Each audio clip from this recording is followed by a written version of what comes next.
ರಾಯರು ತಮ್ಮ ಪಾದದಲ್ಲಿ ಭಕ್ತಿ ಮಾಡುವ ಭಕ್ತರಿಗೆ ಯಾವುದು ಅನಿವಾರ್ಯವೋ ಯಾವುದು ಅವಶ್ಯಕವೋ ಅದನ್ನೆಲ್ಲವನ್ನೂ ಕೂಡ ತಾವು ಕೊಟ್ಟು ಸಲಹುತ್ತಾರೆ.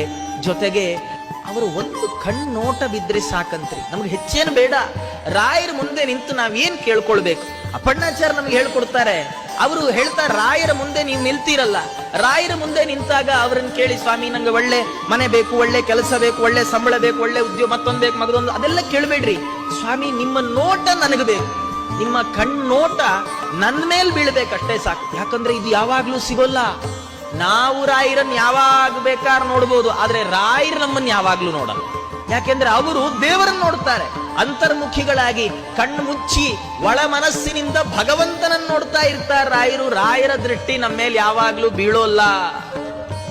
ಆದರೆ ಒಮ್ಮೆ ಬಿದ್ರೆ ಏನಾಗತ್ತೆ ಗೊತ್ತಾ? ಒಮ್ಮೆ ಬಿದ್ರು ಅಗಾದ್ರಿಗಳು, ನಾವು ಮಾಡಿಟ್ಟ ಬೆಟ್ಟದಷ್ಟು ದೊಡ್ಡ ಪಾಪಗಳೇನಿದ್ದಾವೆ ಅದೆಲ್ಲ ಸುಟ್ಟು ಭಸ್ಮ ಆಗುತ್ತೆ. ಆದ್ರೆ ರಾಯರ ಕಣ್ಣೋಟ ಅನ್ನುವ ವಜ್ರಾಯುಧ ಪಾಪ ಅನ್ನುವ ಬೆಟ್ಟವನ್ನೇ ಸೀಳಿಬಿಡುತ್ತೆ. ಬರೀ ರೆಕ್ಕೆ ಕಡಿಯಲ್ಲ, ಬೆಟ್ಟನೇ ಕಡಿದು ಹಾಕತ್ತೆ. ಅಂತಹ ರಾಯರು ಕ್ಷಮಾ ಸುರೇಂದ್ರ. ಕ್ಷಮಾ ಅನ್ನುವ ವಿಷಯಕ್ಕೆ ಬಂದ್ರೆ, ವಾತ್ಸಲ್ಯ ಕಾರುಣ್ಯ ಅನ್ನುವ ವಿಷಯಕ್ಕೆ ಬಂದ್ರೆ ಎಲ್ಲರಿಗಿಂತ ದೊಡ್ಡವರು ರಾಯರು. ರಾಯರ ಕರುಣೆ ಅಂದ್ರೆ ಏನ್ರಿ? ಸುಮ್ಮನೆಯ